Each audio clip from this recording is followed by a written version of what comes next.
never thought I'd meet a dream, and she'd kiss me goodnight.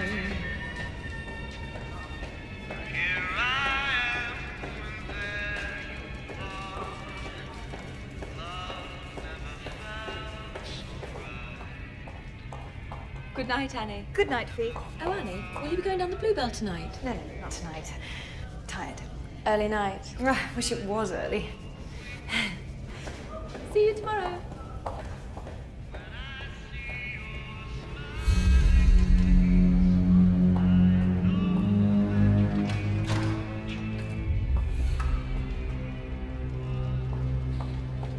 Well, tonight's my lucky night, gentlemen.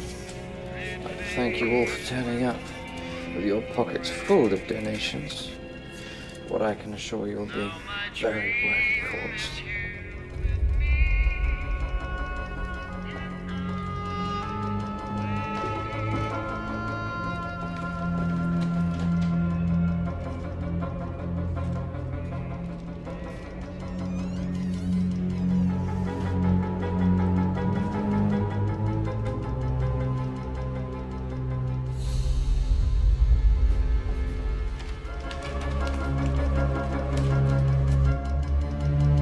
I will raise you. Let me see. What kind of folks do you think you've got? The kind of daddy who will pay your debts. Lieutenant Rice. Excuse me, chaps. Race. You must come now. Fiona, darling, I can't. I need 20 more minutes, sweetie. It's a good night. It's her, Colin. She's taking something from the 20 minutes, and then you got me for a lifetime. You won't be able to get rid of me. She's rolling it up in Fiona, listen. 20 minutes, and then we can celebrate. We just wait. Right, where were we?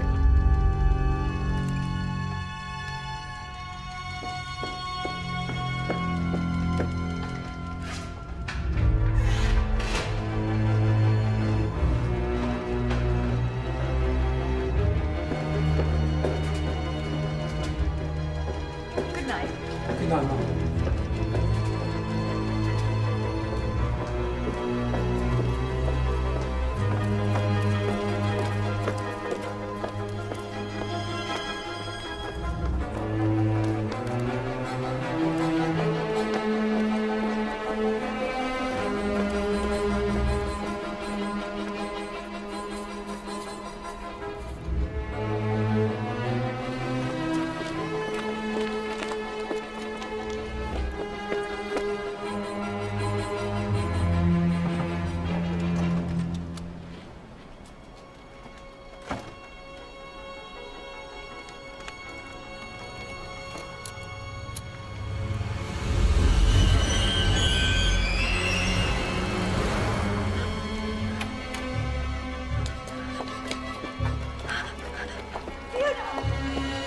Fiona, come here! Fiona! Fiona, come here! Fiona, stop! Come here! What are you doing? I saw you. I saw you take the paper and sack. Get away! Stop! Please! Stop!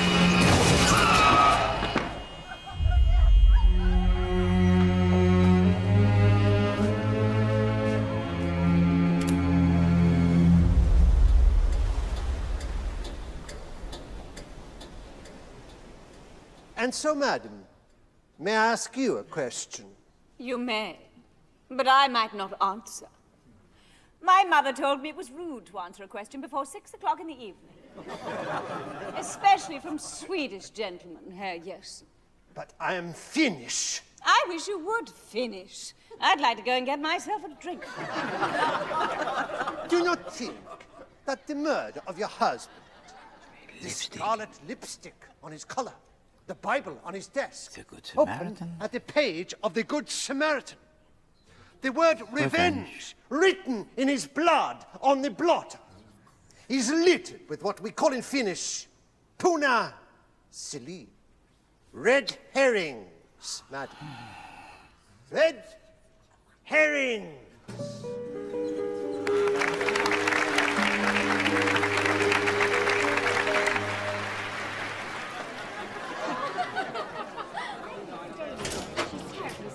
my book. No, it's the vicar. Never trust a vicar to wear shorts.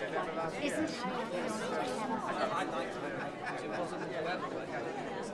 I didn't think fiction was your thing, Poirot. Oh, pour l'amour de Dieu. It is my friend Colin.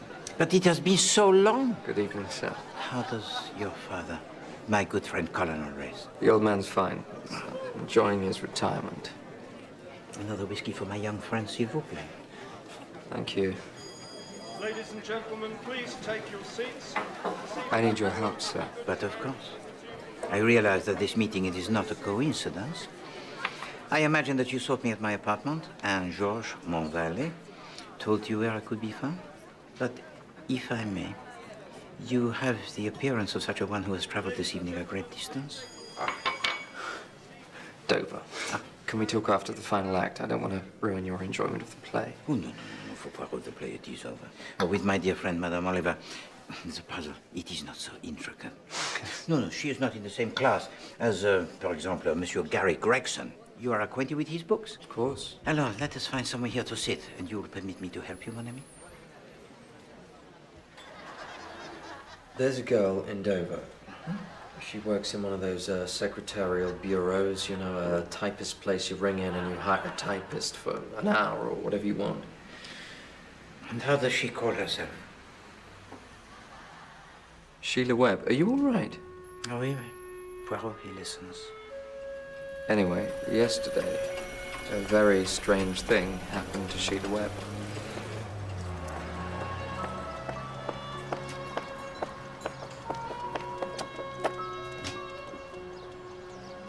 4 and 6. I only got them yesterday from Jolly's and the heel snaps off like a twig in a storm. Here, Sheila, have a look at this. 4 and 6 from Jolly's. I strut off to lunch and the heel snaps in a grate like a twig in a storm. Aren't you supposed to be typing up Mr. Levine's manuscript, Nora? Naked Love, yes, Miss Martindale. Then put your shoes away and get on with Naked Love. Miss Webb, may I have a word? Desire had him in its grasp. With frenzied fingers, he tore the fragile chiffon from her breasts and bent her over the soap. What? I've had a call from a Miss Pebmar. She wants a stenographer for 3 o'clock. She asked for you particularly. Have you worked for her before? I can't remember doing so, Miss Martindale. 19 Wilbraham Crescent. I can't remember going there. Well, it's you she asked for 3. Have you any other appointments? Oh, yes. Professor Purdy at 5 at the Castle Hotel. Cavendish Secretarial Services. 1 moment, please. Sheila, Miss Pebmarsh said if she's not there, the door's not latched, you're to let yourself in and wait. Good afternoon. How may I help you? So Sheila goes, and she really doesn't recognize the place. Wilbraham Crescent is one of those quiet streets away from the seafront where everyone keeps themselves to themselves.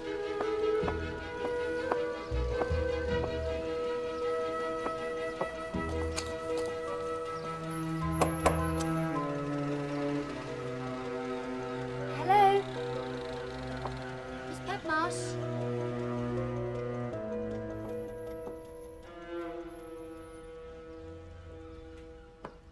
Sheila Webb here from Cavendish.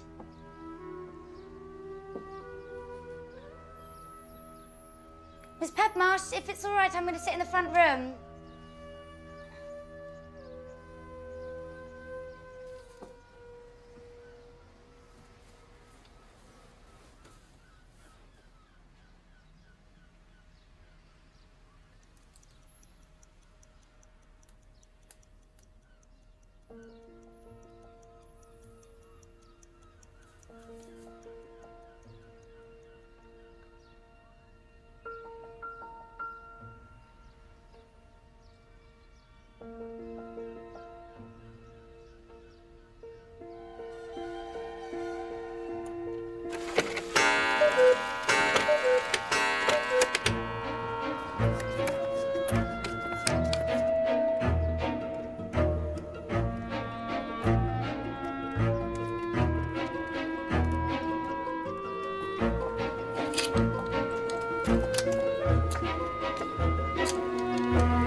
Here? Is somebody in my house? There's somebody in this room. Who are you? Oh, don't step on him, he's dead, you're gonna step on him! Who are you?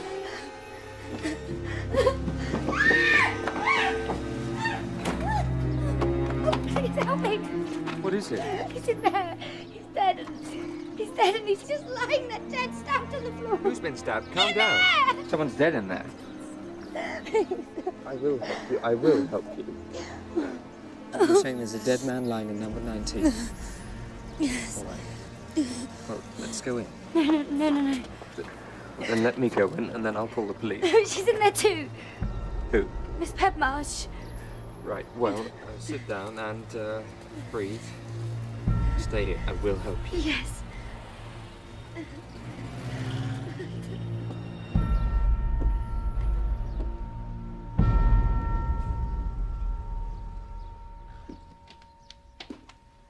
Miss Pepmarsh?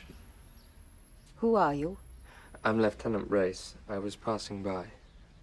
There's a dead man behind my sofa.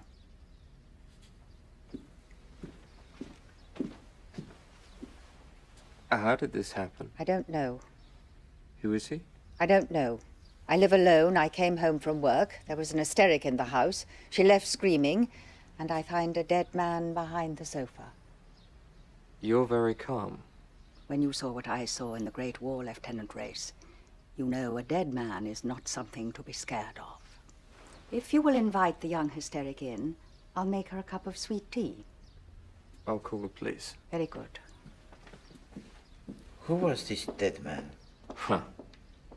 It's much stranger than that, Poirot. Was he known to Mademoiselle Sheila Webb? Apparently not. No, I've never seen him before, Inspector. And you're positive about that? Miss Martindale said to come here for 3 o'clock and let myself in. And then I noticed the clocks and I thought I might have got the wrong time.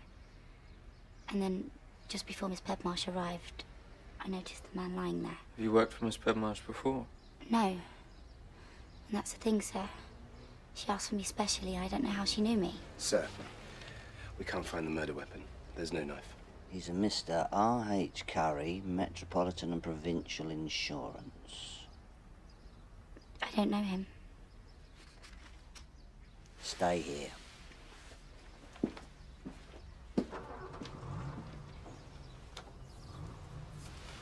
I've never heard the name Curry, or the name of his firm. Were you expecting any visitor today? No, and I've never seen this man before. Take him away. Just the typist you ordered. I didn't order a typist. What are you talking about? You didn't ring up the Cavendish Bureau at lunchtime today and ask for the services of Sheila Webb? Certainly not. And I've never heard of a Sheila Webb. Where were you at lunchtime? I work part-time at Mr. Wright's photography studio on the parade, taking bookings, seeing people in. Lunchtime can be quite busy. And you didn't call the Cavendish Bureau? No, young man, I did not. I did my shift and returned home as usual just after 3. I know I wasn't late because I heard my cuckoo clock as I approached the door. What about your other clocks? Why were they all set to 13 minutes past 4? What other clocks? Your 4 other clocks in the sitting room. There are no 4 other clocks in the sitting room. Just my cuckoo clock. And Mademoiselle Pepmarsh, does she always keep unlocked her door? You're thinking, I imagine, of her neighbors? Wait. They saw nothing. On one side, there's a cat lady who literally could speak of nothing else. Tiddlypops likes chicken, and Copenhagen loves his kidneys. Don't you, Copy? On the other side, a brother and sister, academics. They saw nothing at all during lunchtime. At the back of the house, there's no access at all. And Mademoiselle Martindale? Was it Miss Pepmarsh who rang me? Did you take the call yourself? Yes. At about 1:45, and I put her in the book.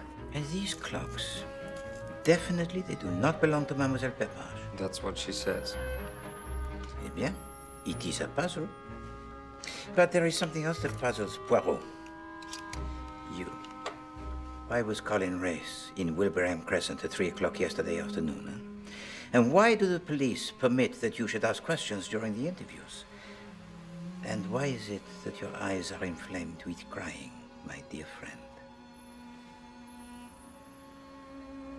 I have a commission in the Navy, but I'm But I'm MI6. Under Dover Castle, ever since the Napoleonic Wars, there's been a series of tunnels. We're in the process of turning them into a bomb-proof HQ where the Navy could police the Channel from, were things to come to a second war with Germany. I've been trying to locate a German mole amongst the staff, and 3 nights ago I found her. Annabel Larkin. She was followed, and she was killed, along with the woman I loved, Fiona Hanbury, who died because I wasn't there.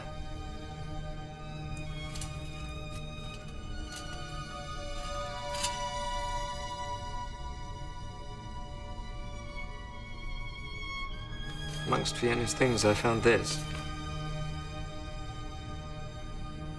A crescent?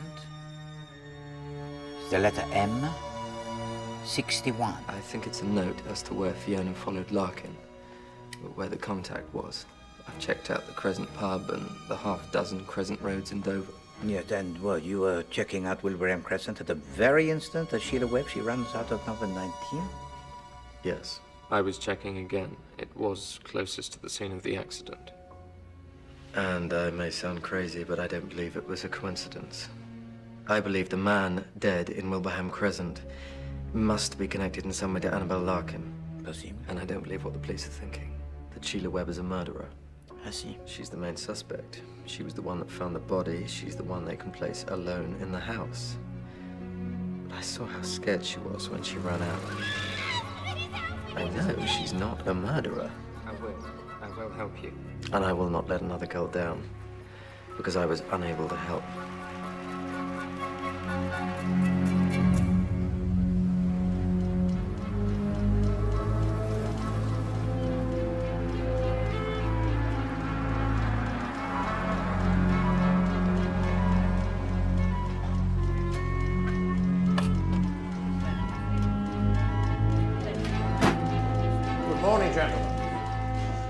It seems this is a time for cooperation between the Navy and the police. Don't you agree?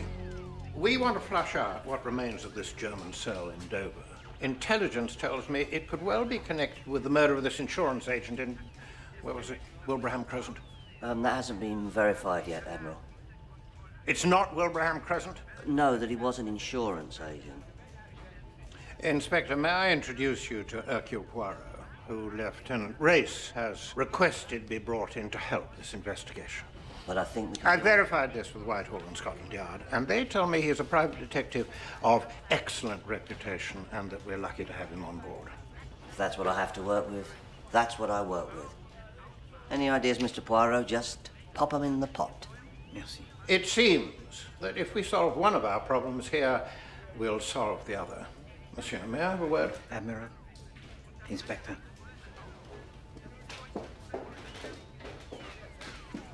I remember your days from the Belgian police force, monsieur, or at least your reputation. When did you leave? After the Great War. Yes. Do you know what they call this stretch of the Channel during the war? Hellfire Corner. And it will be again, because there will be a second war, Poirot. And if Germany invades, this is where they'll come. What was stolen the other night were the plans of our minefields between here and France. It is essential that those plans are recovered before they leave these shores, monsieur. If Hitler sees them, then the front door of England will be wide open. You'll find us very organised here, Mr. Poirot, very thorough. Only last year we dealt with the suspicious death of a taxi driver, and Scotland Yard made a point of admiring our attention to detail. Evidence, as you see, is documented in a system of my own devising. The prime suspect has her own board, as does the victim, where we will build up detailed profiles. But for me, the key is this diagram here. And the key phrase for my investigation is, someone will have seen something. Oui, c'est très bien ça. As you can see from the unusual design of the street, it is actually a crescent that doubles back on itself, Mr. Poirot. All of them knew Miss Pedmarsh had a set routine, and the house would be empty in the middle of the day. Huh? And who lives opposite Mademoiselle Pedmarsh at number 61? Mr. and Mrs. Bland. Monsieur Bland? Already that arouses my suspicion. Oh, no. He's a good man. Built my mother-in-law a fireplace, actually. I had London run and check on him straight away, sir. He's as clean as a whistle. And the murder weapon, it has been recovered? No. And there was no sign of a struggle in the house of Mademoiselle Permarche? Absolutely not. Then I would like to interview the neighbors today, if I may. Already done. There are the statements. No. Poirot would like to ask questions of his own. Yes. Already done it. No. I would like to ask questions of my own, Inspector Hardcastle. Of course you would. Of course. And these are the clocks?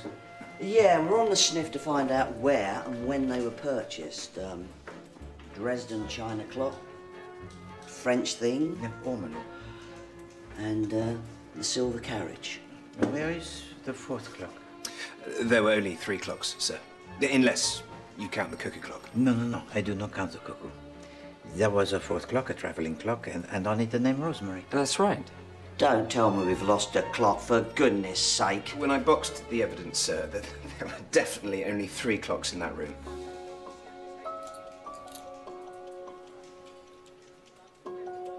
Well, of course I remember the Rosemary clock. Have the police lost it? Perhaps. Perhaps it is stolen. Why? I do not know, mademoiselle. I cannot think it would be of any value. No, it was a shabby thing. The ormolu was pretty, though. Really? Thank you. No. I'll have them both then. Mademoiselle, the Lieutenant Race has told to me that these last few days have been for you quite an ordeal. Yes. It's not the shock of seeing a dead man, that passes. It's the terrible suspicion the police have of me now, it's... Did you see that board he had up Poirot? He had nothing on it, no evidence, nothing. Have you told to the police the truth in everything, mademoiselle? Of course, sir. Then you have no need to worry.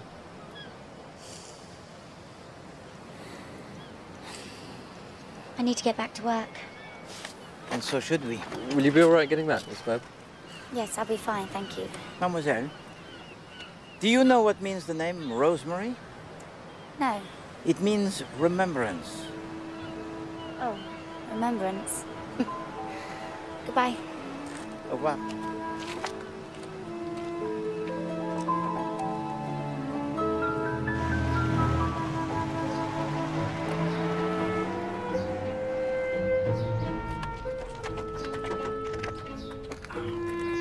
Merci. I saw and heard nothing on the day of the murder until I heard the girl scream. Tiddlypops was having one of his turns, you see, and I was singing to him to calm him down. You seem a bit agitated yourself, monsieur. Shall I sing to you? Oh, no. Merci, madame. Tell to me, if you please, do you have much contact with Mademoiselle Permarche? Oh, no. She keeps herself to herself and does terribly well for a blindy. I see her pass by the window to and from the photographic studio regular as clockwork. I think if she were a cat, she'd be one of T.S. Eliot's practical cats, don't you? Madame, do you think I might possibly see your garden and so remove myself from here? Oh, yes.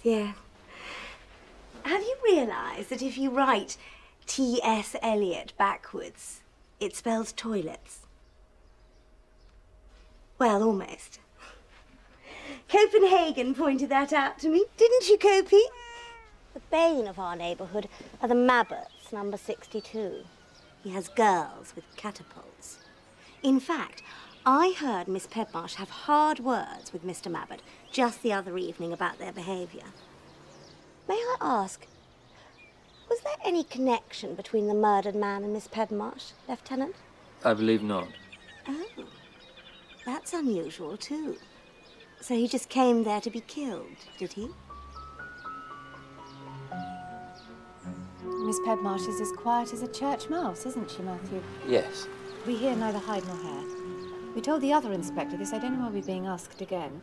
She would have left her house at 11 on the day of the murder and got back at 3. Yes, well, that's her routine. I'm sure everyone knows that. And it is during that time that Monsieur Carré would have entered the house and met his death. Tell to me, if you please, before the girl screamed, did you hear perhaps any sound of a struggle? We don't know this man.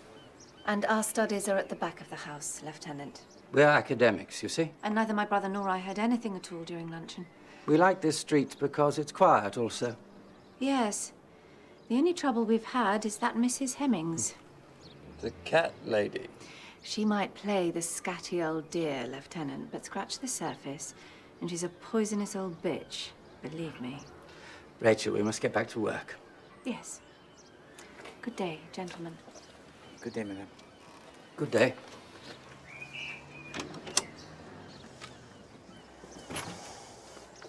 Well, it's like every other street in England, full of people who keep themselves to themselves while hating each other at the same time. You should know we've had a, well, I was going to say a breakthrough, but actually it's the opposite. The name Curry's turned out to be bogus, and the Metropolitan and Provincial Insurance Company does not and never has existed. Was there anything else found on the dead man? Labels on his clothes or wallet? All the labels were cut out. We have no idea at all who he is. This is most extraordinary. Can I tag along with you for a while? Someone will have seen something, remember? Yes, of course. Eh bien, now we go en arrière to the rear to a Monsieur and Madame Bland. I don't recognize him, no, do you, Joe? No, I wish I did. And we've never had anything to do with the blind lady. You read about these murders, don't you? Jack the Ripper, brides in the bath, Smith, and you think, if only I'd been there, seen something, stopped it in some way, or if I couldn't stop it, at least been useful to the police afterwards. And now there's one in our neighbourhood, and we just didn't look out the window at the right time, did we, Valerie? Well, you'll often find there's an element of luck in police work. Witnesses looking out of windows at the right time and... Yeah, well, that's it. It's luck. It's like falling in love. It's just lucky that you were there on that night and she was there, and it was luck that brought you together. And where is it that you met your husband, Madame Bland? Well, she was an actress, weren't you? I was quite low at the time, and it just so happened that Valerie was playing the Mikado in Dover, weren't you? And we'd always go to the same pub after the show. And I went there just to get out of the house, and, well, luck struck. C'est formidable. This is all very lovely, but if we can get back to the investigation, why weren't you working on the day of the murder? Oh, well, I'm almost retired now, Hardcastle. I still got the van just to keep my hand in, but Valerie inherited, well... A little bit of cash. Well, a lot, actually, from her Canadian family. No, but, pardon, you are from Canada, madame? Well, I haven't lived there for... What is it? Oh, well, it must be nearly 20 years. Is it 20? Yes, and she lost her accent when she went to drama school. With the money, I don't have to work. That's a bit of luck. Luck again. It's everywhere. Luck struck. It's luck struck, you see. Although it didn't strike for this poor fellow. It's a pity the Blands weren't murdered, don't you think? Or the entire neighbourhood. That Catwoman struggles for a reason to exist, if you ask me. Pedmarsh lives in a netherworld all of her own. And those Waterhouses a bit too quiet, a bit too hush-hush, if you know what I mean. No, I don't know the deceased, sorry. I do not know what you mean, Monsieur Maban. I don't trust people who read or write books, Monsieur Poirot. Never have. Folks like that got the world into the mess it's in. Were you here at lunchtime on the day of the murder? I was, which is unusual. I'm often away in the week and leave everything to the nanny. My wife has passed on. I work for Armstrong Ordnance. We have contracts with the French, so I spend most weeks over there. Your country's as badly prepared for war as ours is, Poirot. I'm Belgian, not French. Are you now? Oui. A Walloon. Well, Belgium won't last a week if it all goes belly up, will it? Have you been visited by anyone selling insurance in the last week? I told your constable all this. No. And I didn't hear sounds of a struggle or some such either. Can I show you some pictures of some clocks? I've left them inside. Will you accompany me? What do I have to look at clocks for? To see if you recognise them, sir. They're central to the murder. Very well, I must.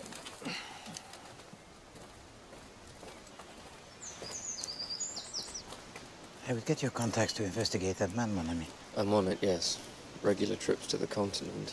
It's normally exactly what we'd look for. But he's helping on the French. He's hardly pro-German. With the letter M on the note of Mademoiselle Fiona, he could be Maba. Mabbott lives in number 62, Poirot, not 61. That is true. I'll check on the Bland's finances as well. Make sure they got that windfall the way they say they did and it's not being channeled from some continental bank.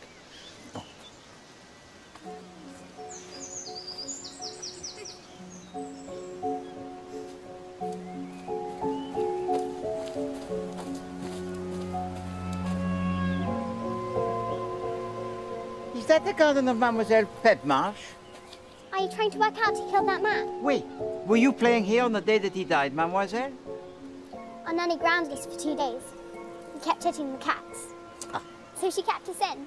We missed all the fun. Alors, you call yourself Mademoiselle Jenny? And how do you call yourself, mademoiselle? May. And how do you call yourself? Hercule Poirot. That's not a name. It's a noise. Alors, Mademoiselle Jenny and Mademoiselle May, will you help Poirot?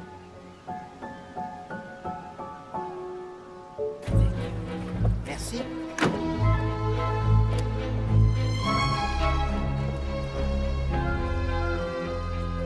I've been through this with the police already, Monsieur Poirot. Oui, mademoiselle. And I did not make that call requesting the services of Sheila Webb. Have you ever used a secretary from the Cavendish Bureau? I may have lost my sight in the last 15 years, monsieur, but I have not lost my self-sufficiency. Have you ever had any dealings with the Bureau? Well, I know where it is on the parade. I pass it every day. And some of the secretaries may have been in for portraits with their sweethearts. But apart from that... Your Monsieur Wright is an artist, most fine. I believe he is. Yes. One of the clocks found in your house has gone missing, Miss Pedmarsh. A small travelling clock with the word Rosemary engraved on the... If I may, Inspector. Mademoiselle Pedmarsh, would you tell me, please, your glaucoma, is it hereditary or brought on by the trauma? I drove an ambulance in your neck of the woods during the war, monsieur, and was temporarily blinded by the blast of a shell. I regained my sight, only for it to gradually deteriorate. My sympathies. I don't seek sympathy, monsieur. Miss Martindale is this way, gentlemen. But do watch your step. There's half-finished romances lying all over the place in here, isn't there, girls? Oh, tomorrow's inquest, Inspector. Yes? Early, would you recommend we get there? Only we're all terribly excited and, well, we wouldn't want to end up at seats down the back, would we, Miss Martindale? It's not a football match, Nora. An inquest is a serious legal procedure. Oh, I know. It's like a public hanging. I'm sorry, gentlemen. Please come in. May I introduce Hercule Poirot? All right. Enchanté, mademoiselle. Merci. I typed up a bodice ripper last year about a public hanging, and it was so thrilling. Well, you'd wonder why they ever put a stop. Yes, thank you, Nora. Miss Martindale, would you again go over the events of the phone call from someone purporting to be Miss Pedmarsh? Yes. Yes, I was sitting here when the call came through.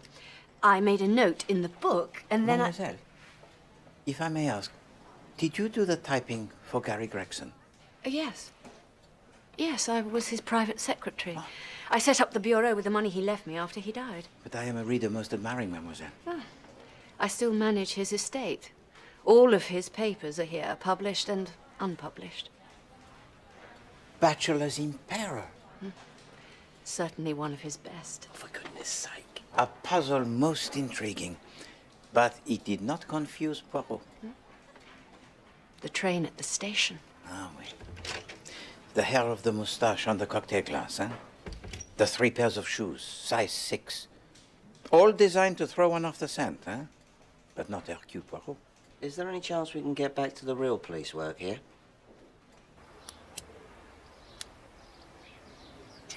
How's your afternoon? Miserable. Miss Martindale is as suspicious of me as the policeman. Has your funny little friend found out who did it yet?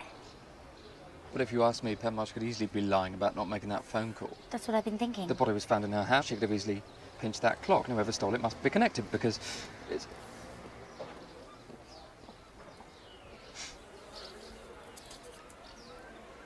What's she doing this evening? Avoiding people. Yeah, me too. I've got to go back to the castle, but after, do you want to avoid meeting people together? Yes. Good. How did you become blind? Where did you fall in love? What's your favourite Gary Gregson novel? What on earth have these got to do with the investigation? Probably nothing. So why ask them? To gather information. What information? Police work is facts, alibis, evidence, not gossip. How did any case get solved in Belgium while you were in charge? Through the listening, through observation. And every case, it was solved, I can assure you. Mademoiselle? It's been a long day. I'm sorry. Can I give you a lift to your hotel? Ah oui, merci, but is there a hotel that you would recommend, Inspector? Because I have not had the time to make the reservation. No, and also, I must telephone to Georges, mon valet, for my valise. Yes, I know a good one, the Travellers. I'll stand you a drink. You coming? Can you drop me at the castle? Of course. You're in for a treat, Mr. Poirot.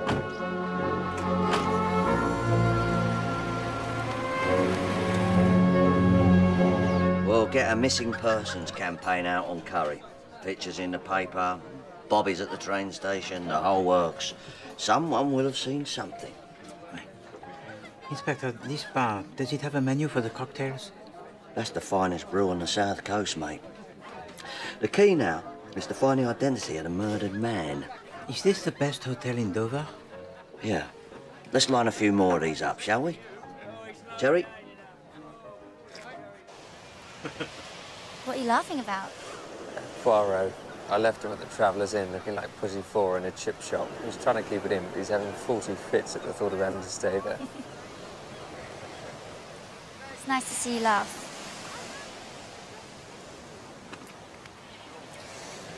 Will you tell me about the girl who died? Fiona. Fiona. And then will you tell me about you?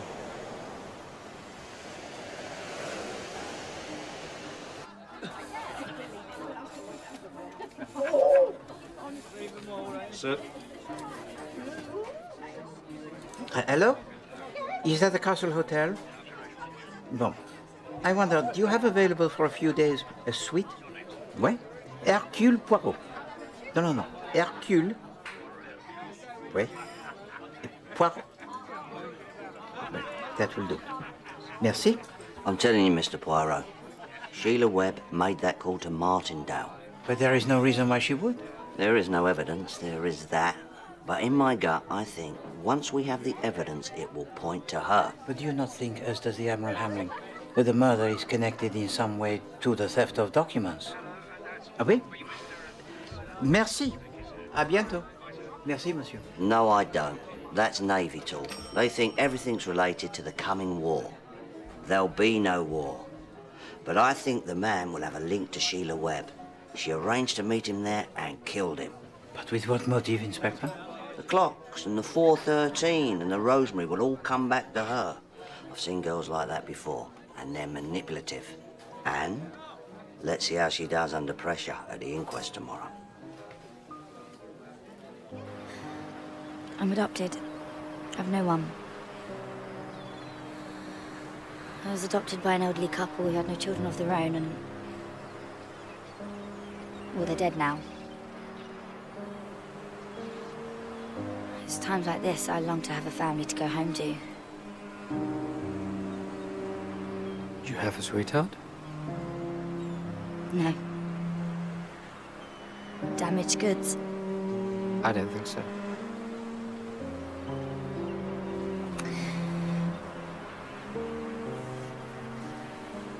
You talk of Fiona in a way I don't think anyone has ever talked of me.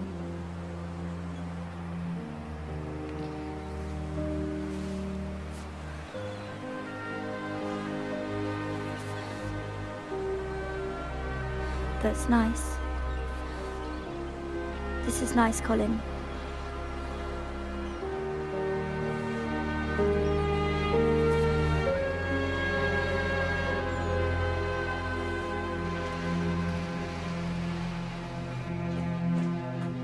Ah!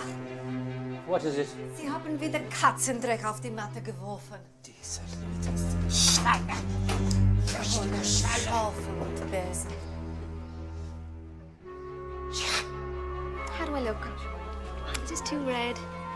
And I don't appear dubious character. The inquest will be full of plainclothes detectives eyeing the faces of the crowd surreptitiously looking for giveaway signs. At least that's what happened to Gary Gregson's dusty death. Do you remember that, Miss Martindale? Thank you, Nora. Yes, I do. That's how they caught the murderer. Gave himself away with a nervous twitch. Will you elbow me if I start twitching involuntarily, Miss Martindale? I'm worried about twitching involuntarily. It used to be a habit of my mother's.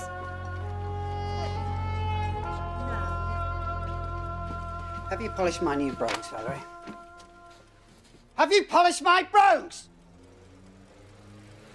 Sorry, I do not want to miss a word of this inquest. By the back door. Thank you. I don't want to go, Joe. Get your coat on. Just get it on.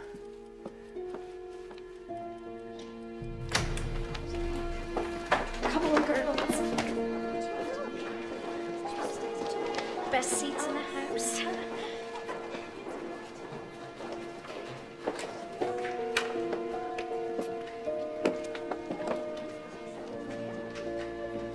Sheila? It'll be all right. Oh, don't. What's wrong? It'll be fine. They're very dry inquests.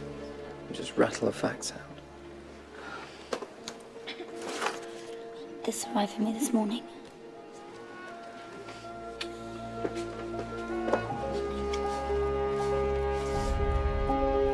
I received a call from a Miss Pebmarsh at about 1:45 during the lunch hour.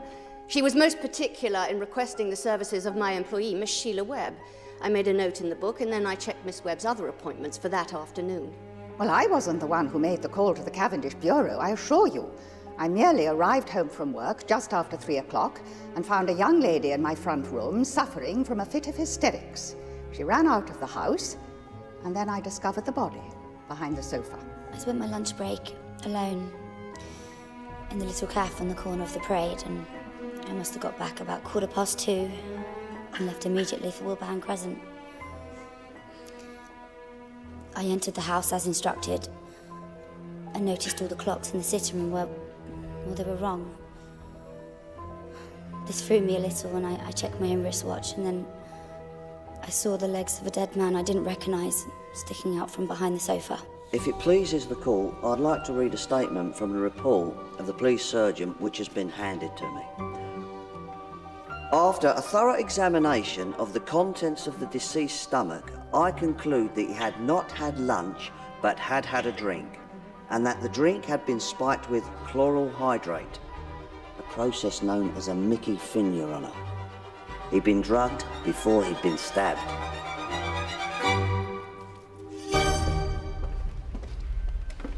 Would you like to come and have a cup of tea, dear? No, thank you. Must have been a terrible shock. Well, if you'd like a cup of tea, my name's Val, and we're at number 61. Thank you.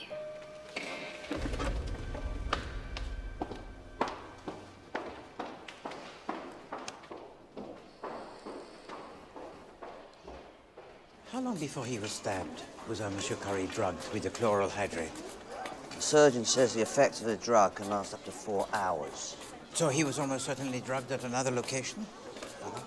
And then taken to number 19 Wilbraham Crescent? Let's talk about this back at the station. Inspector Poirot. Mr. Hardcastle. It was exactly as was said by Madame Hemmings. He just came here to be killed. Inspector. What is it, miss? I'd just like to speak to him. Please go back to the station now if you want to contact him there. But I don't see how what she Yes, said... thank you, madam. What she said couldn't possibly be true.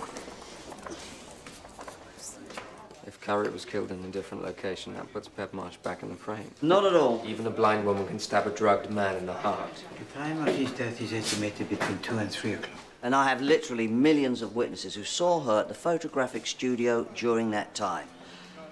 I exaggerate her excitement, obviously. But Sheila Webb arrives there. What do you think to this, Poirot? For a booking she's made herself by ringing Martindale, stabs the fella, raises the alarm. Didn't see how scared she was when she came out of that house, Hardcastle. Didn't I? How she's been set up every step of the way. Look at this.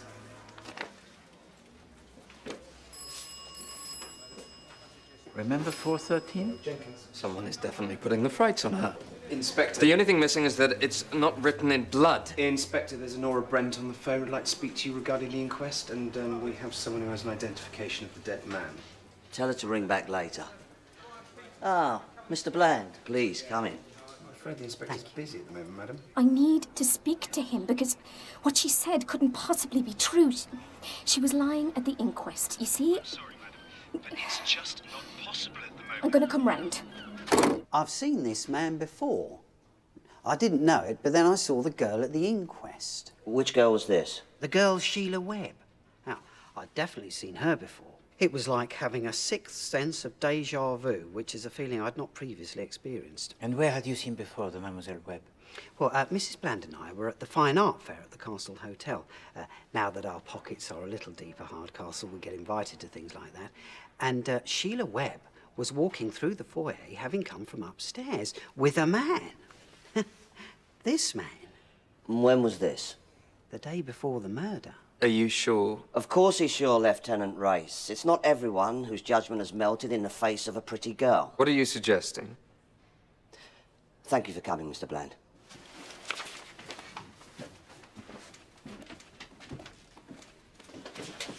I am questioning your ability to think professionally about a young woman you were seen kissing moments before the coroner's inquest. Shall we go and talk to her? Jenkins, we need to get down to the parade and find Miss Sheila Webb. You think she did it, don't you? At this point in time, Poirot, he rules out nothing. Oh, doesn't he? Well, I know she isn't involved. I know she's a good person who needs our help. The world is full of good people who do bad things, mon ami.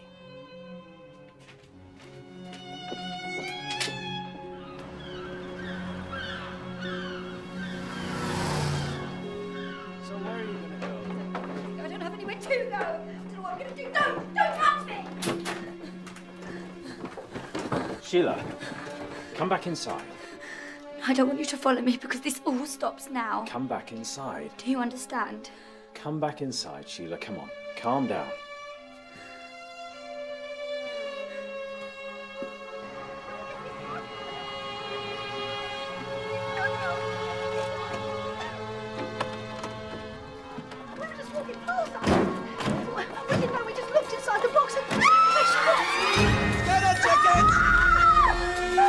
Laura Brent, sir. She was trying to talk to you earlier. Oh, will someone please get them to stop hurting my girls? Will you get it to stop?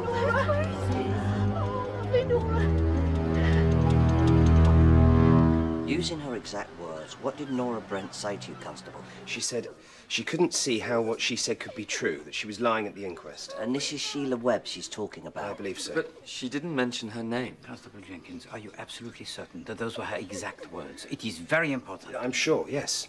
I think so. I mean, it was busy. Everyone was on their way out. Miss Martindale, Sheila Webb was seen with the dead man at the Castle Hotel the day before the murder. The Castle Hotel? That would be during working hours. Did she have an appointment there? She often has an appointment there.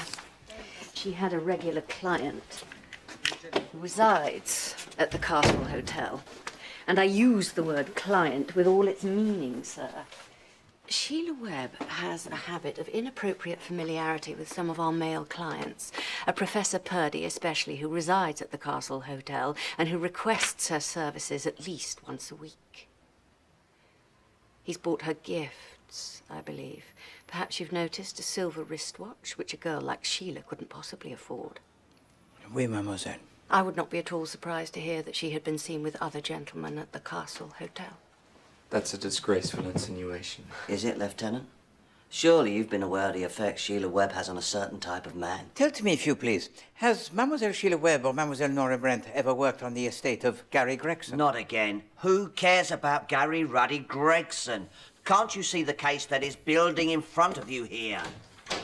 No, monsieur. I deal with all matters, Gregson. Merci, mademoiselle. Come on. Where is it that you go, Inspector? To show the dead man's photograph to the castle staff, of course. Are you coming? No. No? No. I don't even begin to understand you, Poirot. Evening, sir. Evening.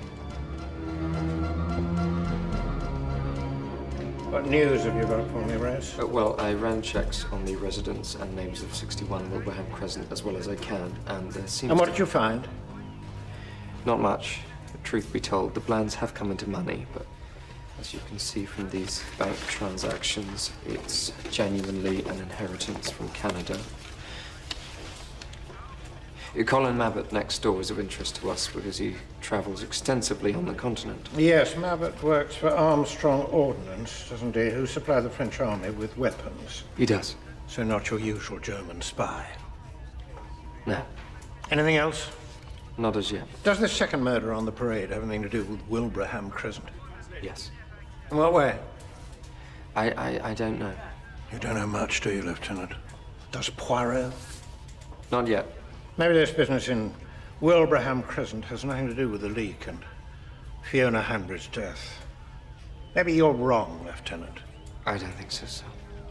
Well, you have one more day, and then I'll bring in other agents, do you understand?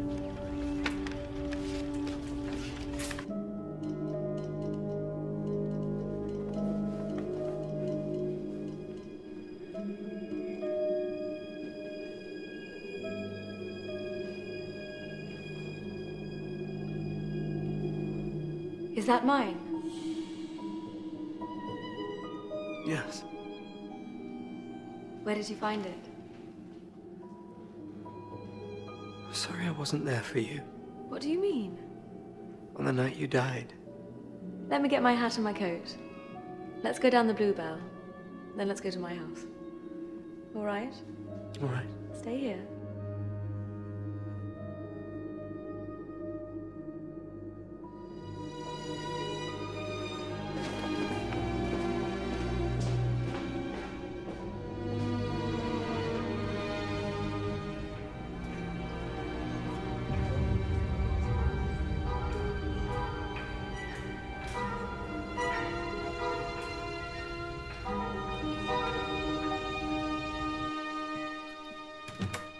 Do you recognise him?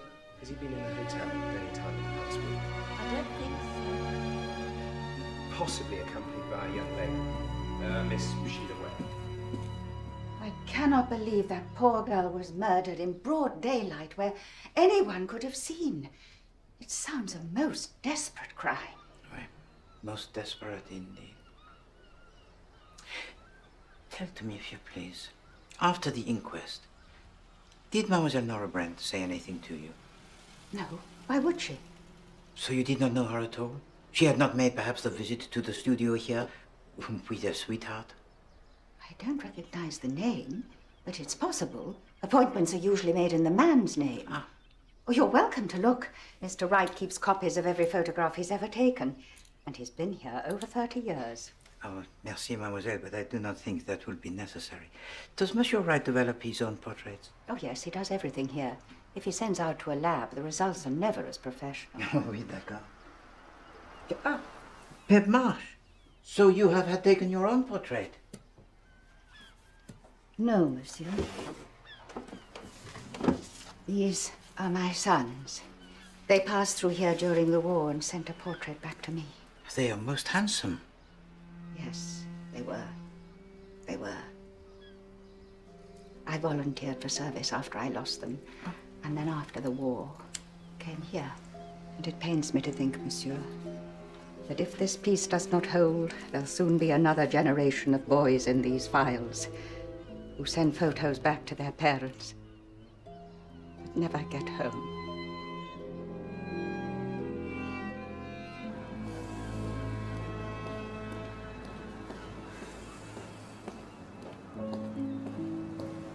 Hello?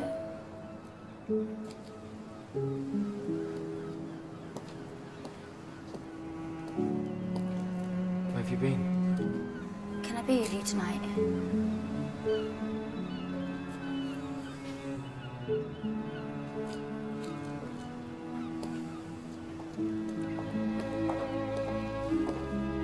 Ah, Poirot. Just in time to help. We've had over 200 responses to the picture of a dead man in the paper. We're trying to cross-reference them, see if the same name keeps coming up or the photograph fits. Could they not identify him at the Castle Hotel? No, nothing. They knew Sheila Webb and Professor Purdy. But I think the Blands must have seen them and got mistaken. Too eager to help. Do you agree? No. I do not think it is important who he is, but who he is. Right. Well, I'm not going to rise to that one. Bonsoir. Oh, the clocks, Poirot. All bought from the same stall in Deal Market within the last month. No idea on the buy, though. All bought there except the... The rosemary clock. Yes, the rosemary. Just as I thought. Thank you, Inspector. It's not important who he is, but who he is. Not important who he is, but who he is. Anyone understand that?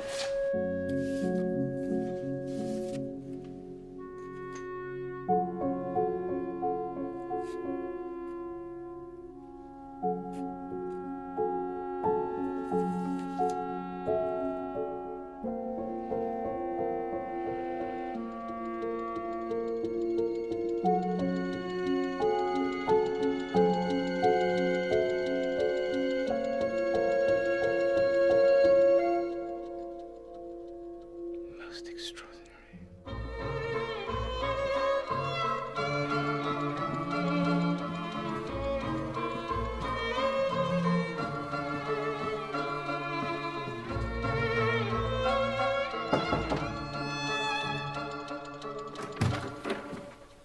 Forgive me, but unless I am mistaken, you must be Professor Purdy?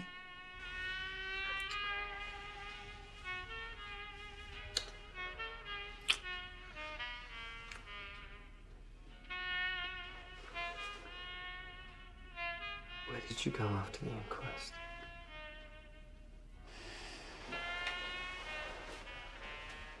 I want the truth.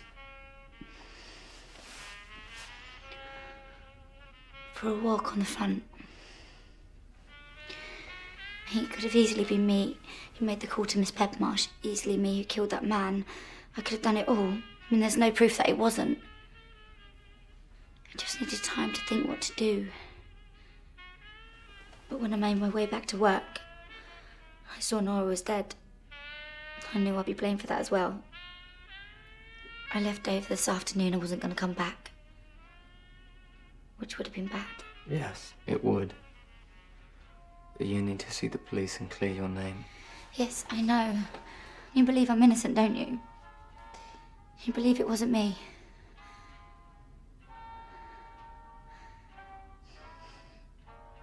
I'm gonna get us both a drink.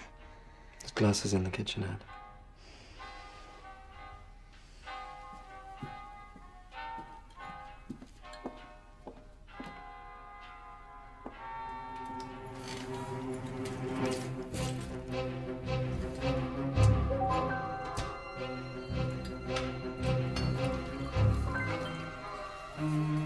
Peaceful ones. Yes.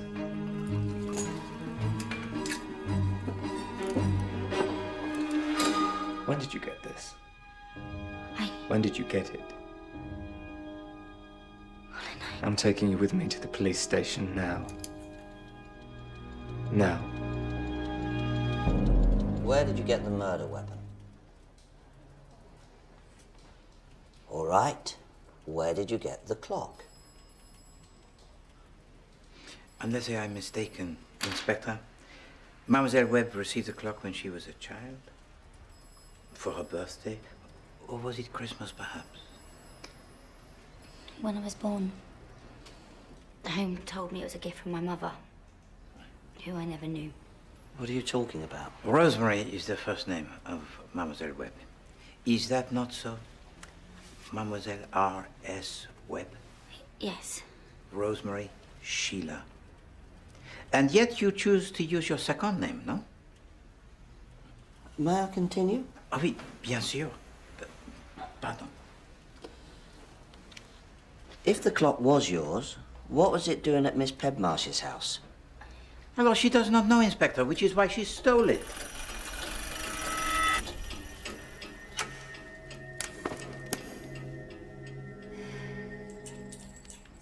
Bon. The spring, it is broken, n'est-ce pas? So it is possible that a few weeks previously you took it to the jeweler's to have it repaired and then, what, you lost it? And the next time you see it, it is at number 19 Wilbraham Crescent. And there is there a dead man. The police, they are everywhere. And so you think to yourself, why is someone trying to frame me for murder? And then you notice that all the clocks, they spell 413. The number of the very room in the hotel where in your loneliness you have begun a love affair with a man who does not care for you. And so you think to yourself, why is someone trying to expose my shame? You do not know. And the knife? I suspect that you have never seen this before, or else almost certainly you would have got rid of it. Inspector, may I ask a question? Of course. Will you be answering it as well? Mademoiselle, when you returned from lunch on the day of the murder, and Mademoiselle Nora Brent, what was she doing? Talking. Nora was always talking. About what? I strode off to lunch and the heel snaps in a grate like a twig in a storm. So now we make the progress. And in which grate was it did Mademoiselle Nora Brent break her shoe? Yes. Which was it? Let's bring the grate in for questioning, shall we? Inspector, as you told to me only yesterday, cannot you see the case that is building in front of you? Not the case about the grate, no. I don't know which grate it was, sir. She's here, Inspector. Who's here? One name came up 5 times in response to the newspapers. Then the dead man's widow rings up and says she wants to come in to identify the body. His name's Harry Castleton.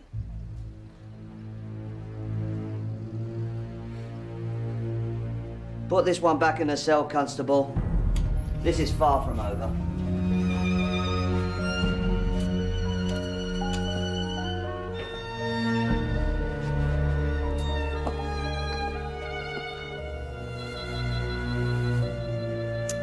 That's him. That's Harry. When's the last time you saw your husband, Mrs. Castleton? 15 years ago, and he wasn't much of a husband. I don't even know if Castleton was his real name. He said he was in insurance, but that was just a ruse so that he could travel around and run scams on lonely women. I gave him the heave-ho when I discovered that he was engaged to that schoolteacher she was. But by then, he had taken me for all my savings. Did your husband have any distinguishing marks? No. Yes, he did, behind his left ear. He cut himself shaving once. Made a terrible mess in the sink. Thank you for coming, Mrs. Castleton. I don't use that name now. My name is Rival, Melina Rival. It was my stage name before I ever met my husband, and I reverted to it the moment he disappeared. This murder gets more complicated by the minute. Oui. Which can only mean one thing, mon ami. The solution? It must be very simple. Where are you going? I feel it is necessary to speak once again to the cat lady, Madame Hemmings. Why? What an excitement, everybody. The big French Tom's paying us another visit. No, I am Belgian, madame. Please sit yourself down, although you might find the sofa a little damp. Tiddly-Pops is sometimes tiddly by name as well as by nature. Would you like me to fold up a bath towel and put it on the seat? The dampness takes time to seep through then, I find. Madame, you told to me that in the garden the other evening, you overheard hard words pass between Monsieur Mabat and Mademoiselle Pepmarsh. Yes? Why was that unusual? Well, because he's never there. And when he is, he's very polite. A lovely man. It's that bad-tempered nanny everyone usually has ding-dongs with. Can you remember what was said? Well, you were there, weren't you, Copy? Not with them swarming all over the place, no. It will all be wasted if we don't act now. She was talking about her plants, I imagine. The way those girls trample all over them. And this discussion, did it take place the evening after the body was discovered in the sitting room of Mademoiselle Pepmarsh? No, it was Wednesday, because we'd all just enjoyed Bandwagon on the wireless. But it was Wednesday that the body was discovered. No, Tuesday, thank you, yes, because I noticed the laundry van pull up to her house at lunchtime. The laundry always arrives on Tuesday.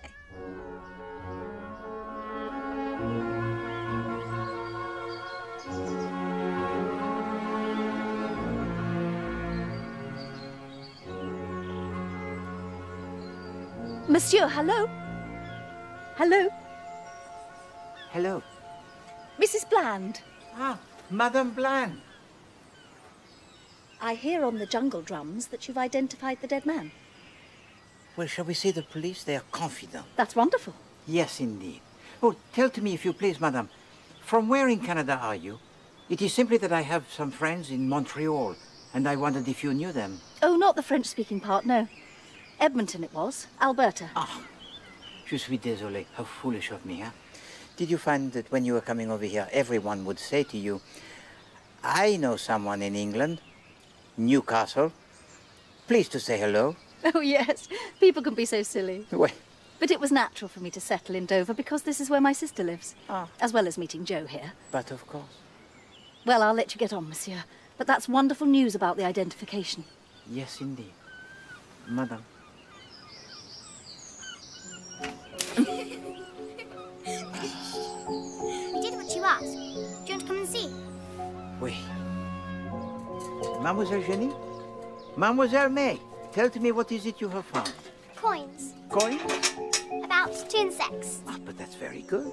And you found all this in the garden of Mademoiselle Pedmar? But you haven't seen the best thing yet. But that was in our garden, not hers. What is the best thing? Ah? S'il te plaît? Merci.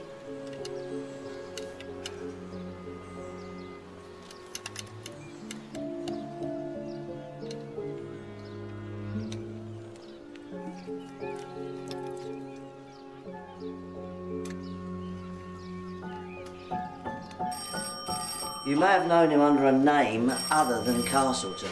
No, sir, no. And he was putting pressure on you for money, maybe. Maybe he was blackmailing. Sir, it's Poirot. Hardcastle. Inspector, it is a matter of urgency that you dispatch but immediately a telegram to Somerset House. It is also a matter of urgency that I continue to interview my prime suspect. So will you go away for 10 blinking minutes? No. And you must release Mademoiselle Sheila Webb. Release her. Oui, it is evident to Poirot that she is not guilty, but I will need her help to prove it. Also, I will need to speak to her over the telephone, but immediately after I have given you instructions for Somerset House. What is going on, Poirot? I will tell you everything that Poirot has discovered, but you must promise to release Mademoiselle Sheila Webb and act according to my instructions. Go on. You must get Somerset House to verify the marriage record of Harry Castleton to Mademoiselle Malina Rival. And you must also get them to verify something else for me. This is Annabel Larkins, I'm sure, and this was discovered in Mabbott's garden.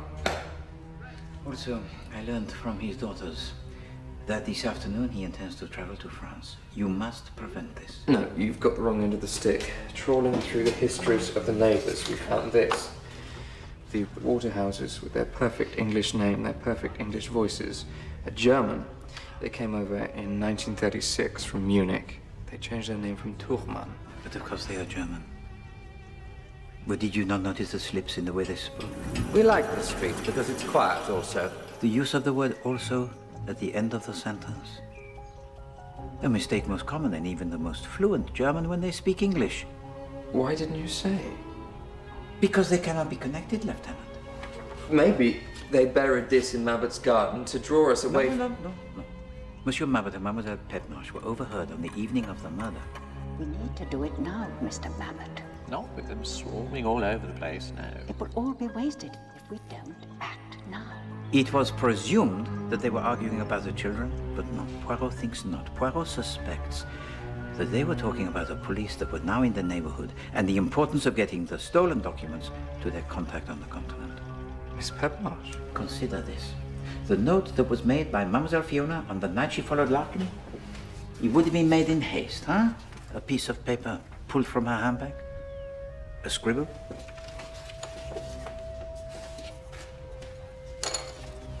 What does it mean? Number 61, no one knows what it means. Exactement, mon ami, exactement. So, if you please. Perhaps Poirot is correct when he does this. 19 Wilbraham Crescent. Mademoiselle Petmarsh.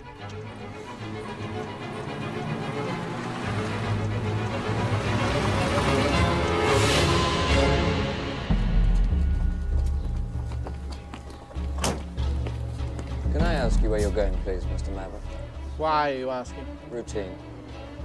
Well, I'm taking the Calais ferry in 3/4 of an hour and have business in France for the next 3 days. Good day, sir. Will you step over to the car, please, sir? Just a minute of your time. What is the meaning of this, Lieutenant? Bear with us, sir. I apologize for the inconvenience.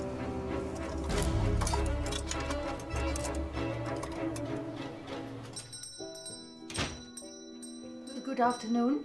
Good afternoon, mademoiselle. It is I, Hercule Poirot. And what can I do for you, monsieur? Eh bien, mademoiselle, I have reason to believe that the Mademoiselle Nora Brent may have visited the studio here to have a photograph taken with a gentleman. And I wondered if I might take you up on your offer, most kind, to have a look through your records. Of course. Not knowing the gentleman's name, I suppose it would be best if you were to start at the beginning of the alphabet and work your way through. Oui, d'accord. Then you should begin here. Merci.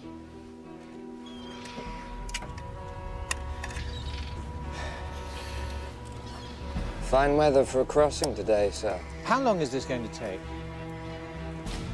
Just a few minutes more.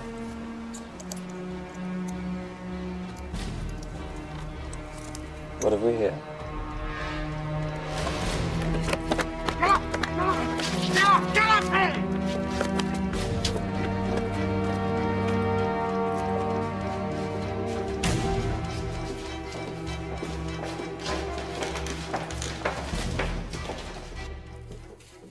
Would you like a cup of tea, monsieur?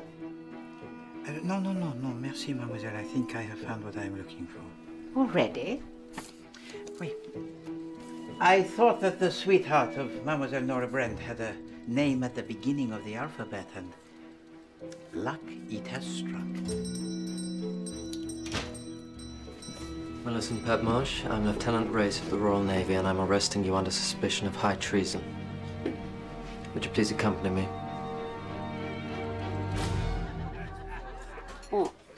So, let's have another one then. Come on. Mrs. Rival. Oh, hello. I've said everything I had to say. And I'm back to London on the 2:15, so thanking you. Chin chin. Can I ask when Harry Castleton cut himself shaving? Well, I don't know when. When we were together. 15 years ago. I told you I haven't seen him for 15 years. Didn't you take notes? The police surgeon tells me it's a much more recent scar, perhaps only 2 years old. Well, I remember him doing it, so your police surgeon is incorrect, Your Honour. Mrs. Rival, you know that perverting the course of justice carries a maximum prison sentence of 4 years. Which is why I don't do it. Is this your correct address in London? I believe it is, yes. Good.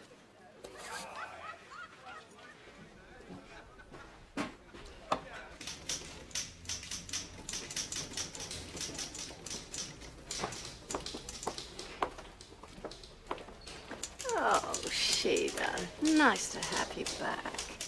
I've been typing up some of the work that Nora left unfinished on Naked Love. Now that you're back, perhaps you could take it over. Of course, it's mine down. Well, the manuscript's in my office. It's lunchtime, girls. Quite an operation you have going here. Larkin would steal the documents.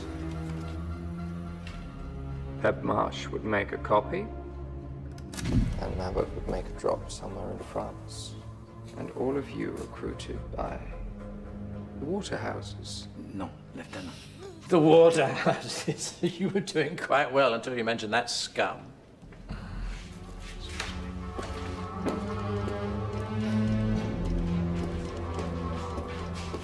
What are we doing here? Are we under arrest? Why did you change your name from Tuchman to Waterhouse? Why are you living in England under false identities? Weil wir Juden sind. What? We are Jewish. This is England. Why are you disguising the fact you're Jewish? You think that anti-Semitism doesn't exist here as well, Lieutenant? This is our third English city in the last 2 years. When you have lived through what we did in Munich, Lieutenant, at the first sign of it, you move on. All we want is to live our lives quietly, without threat, without prejudice.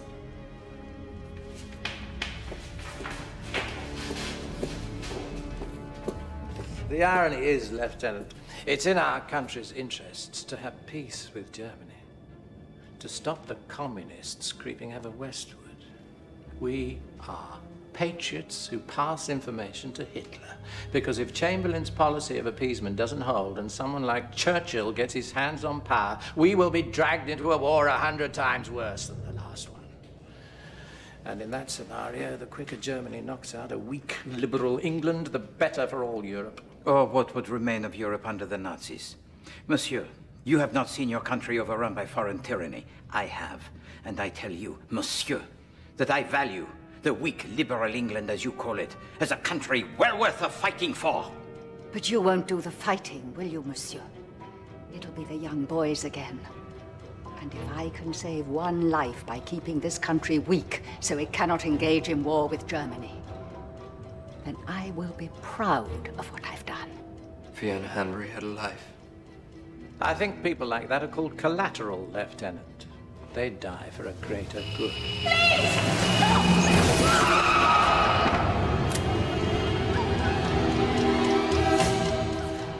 The man found dead in Miss Pedmarsh's sitting room also had a life, Mother.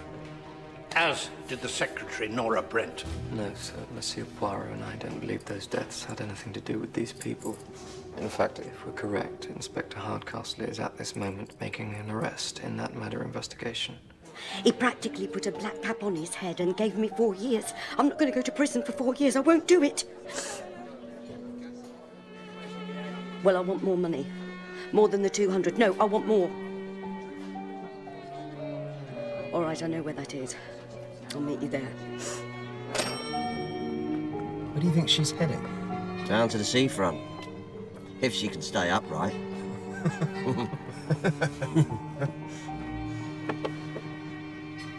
Can you see her? No. Where'd she go?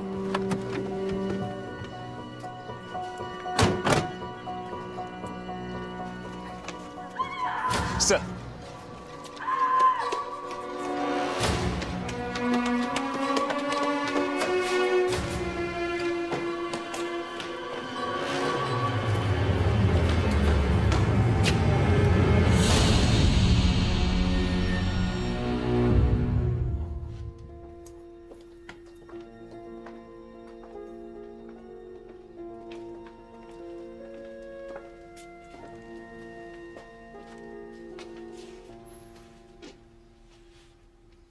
So now we are all assembled. What's this about, Inspector? Mr. Poirot would like a word. No, but first, please, to sit down. All of you. Please, Mademoiselle Martindale, Monsieur and Madame Blanc, Mademoiselle Chilouet.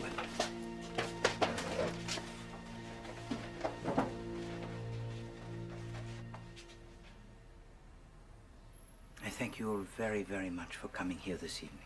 We had little choice. This has been a puzzle most intriguing, which has tested Poirot, but not found him wanting. So first, if I may, let us take a look at the facts. We have a telephone call made to the Cavendish Bureau requesting the services of a secretary by name, Mademoiselle Chilouet. A telephone call that nobody admits to making. She arrives in a room full of clocks that nobody admits to owning. But all of these clocks, they spell exactly the same time, 4:13, which has no significance. She finds there a dead man with an identification that is false and who is impossible to trace because nobody knows him. I hope you will agree with me on these facts, Mademoiselle Martindale. Yes. Madame Blanc. I don't understand why myself and my husband have been summoned here. All will become clear, Madame. Then we have the note most threatening that was sent to Mademoiselle Sheila Webb. We have the second murder, that of the poor Nora Brent, who was a colleague of Mademoiselle Webb. And we have the identification definitive of the dead man down to the scar behind his left ear. A gentleman who apparently was seen in the hotel with Mademoiselle Sheila Webb, a man who preyed on women who are vulnerable. And then we have what? We have complication upon complication. We have evidence that is totally circumstantial that builds and builds into a wall of proof against Mademoiselle Sheila Webb. But Poirot, he realizes that in amongst this, what is the word for obscurcissement, this dark cloud of muddle, there is one fact that can be proved. Is that not so, monsieur? Which is what? Which is the eyewitness, Lieutenant Race, who saw a woman so frightened, so bewildered, that it was not possible for her to have committed murder. It was the Lieutenant Race who also led Poirot to the solution when he said of the note most threatening. The only thing missing is that it's not written in blood. Mes amis, there are moments for a detective when the light, it goes on. Where had I heard before that expression? Cheap thriller on the stage. Exactement, mon ami, exactement. The word revenge written in his blood on the blotter. Allah. The cheap thriller, huh? The plots that are complicated. The usual diet of the Cavendish Bureau of Mademoiselle Martindale. And it may be to think of la pauvre Mademoiselle Nora Brent, a young woman who was killed because the heel of her shoe broke Fiddlesticks. 20 yards from her place of work. Which meant that she returned early to her desk in her lunch hour that day. She knew that the telephone, it did not sound. She knew that there was no telephone call from Mademoiselle Pebmarsh requesting the services of the secretary, Mademoiselle Sheila Webb. I received the call from a Miss Pebmarsh at about 1:45 during the lunch hour. But I don't see how what she said could be true. Yes, thank you, madam. What she said couldn't possibly be true. So she had to be silenced. Is that not so, Mademoiselle Martindale? That is ridiculous. Well, no more ridiculous than the cheap thrillers, the plots that are complicated, that you had spent your life working amongst. Lunchtime, girls. And it was at the instigation of Hercule Poirot that Mademoiselle Sheila Webb, she made a search of the papers of the estate of Gary Gregson, and she found this short story that Poirot here remembered. It is full of clocks, identifications that are false. There is even a build-up of evidence to frame a person who is innocent, who felt so implicated in a crime they did not commit that they became frightened and irrational, and therefore more suspicious to the police. It is all here, mademoiselle. You could not even think of a plot of your own devising. Oh, except, pardon, for the addition you made of the clock, the rosemary clock that you stole from the handbag of Mademoiselle Sheila Webb when she took it to the jeweler's to be repaired. Is that not so? And then you frightened her with a number, 4:13, the time of the clocks. But also the room in the hotel where Mademoiselle Sheila Webb conducting her love affair that was to you also shameful. But she is not what she seems, because for Mademoiselle Sheila Webb, her love, it was real. Why would I want that man dead in Wilbraham Crescent, monsieur? I didn't even know him. Do you know what this is, Madame Bland? It is the death certificate of the first Madame Bland. Not you, but the woman from Canada. The woman who inherited all of the money. When the inheritance came through, Joe said no one would know. They didn't know his wife was dead, and all we had to do was... Shut up, Val! Shut up!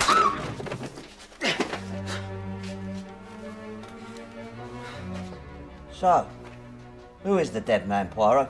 I do not know, Inspector.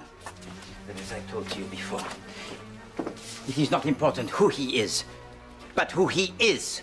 And Poirot suspects that he is a friend or relative of the first Madame Bland, who left Canada, came to this country to look her up. This was a man who knew that the money had gone to the wrong woman, a man who, if murdered, would become almost impossible to trace for the police in England. Madame Bland, you said something strange to Poirot. But it was natural for me to settle in Dover because this is where my sister lives. Your sister, Madame Bland. Your sister, who is as Canadian as you are.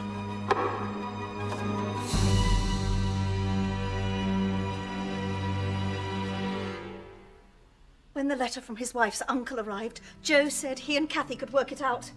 He could rig the old van up to look like the laundry. Oh, yes, of course, the laundry van that was seen to arrive by Madame Hemmings. But it arrived on the wrong day. It arrived on the Wednesday instead of the Tuesday. Yes, you see, because they wanted to dump him at the blind woman's.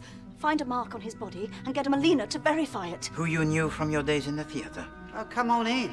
This way. I hope this isn't an inconvenience. Oh, not at all.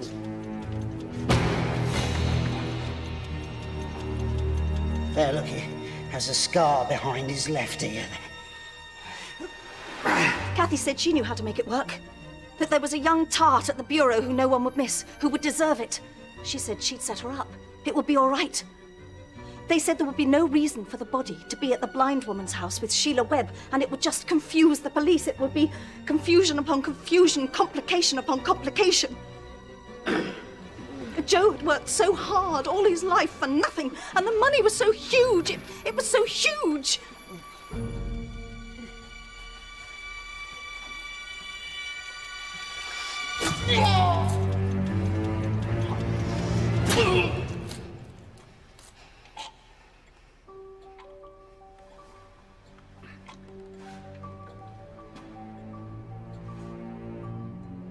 But they made me do it. They made me put the knife into Sheila Webb's bag at the inquest. If you'd like a cup of tea. They made me press Melina to come and lie, to falsify the marriage and falsely identify the body, and then when she was scared, to come to the seafront so they could kill her. It was only going to be the one death. It was only going to be the one.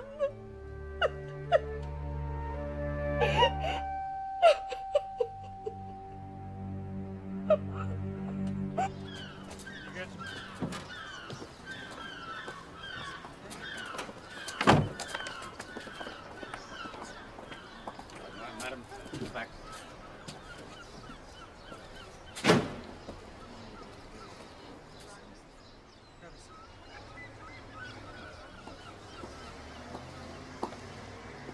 Thank you.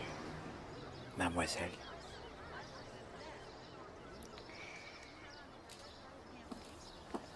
Thank you, Mr. Poirot. And if you're staying in Dover tonight, I'd very much like to stand you another pint. Oh, well, that is most kind of you, Inspector, but it is tonight that I travel to London. But if you should ever find yourself there, if you please to look me up, I will stand for you the cocktail. Right. Pleasure to know you, sir. Inspector. Lieutenant.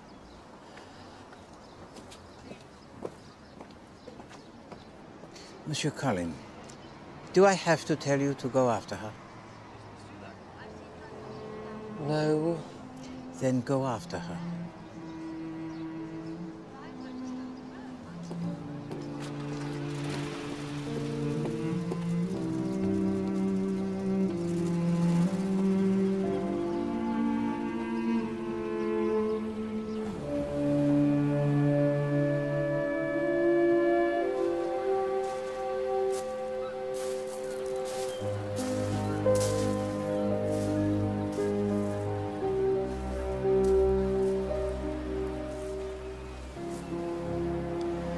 I've only known you a few days, and already it's like we've fallen in love, married, had 7 children, divorced, met again under peculiar circumstances, married, had a few more children, divorced.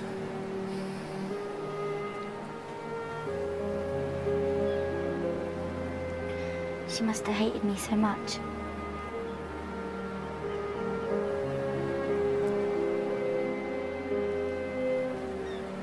Shall we start again, Sheila?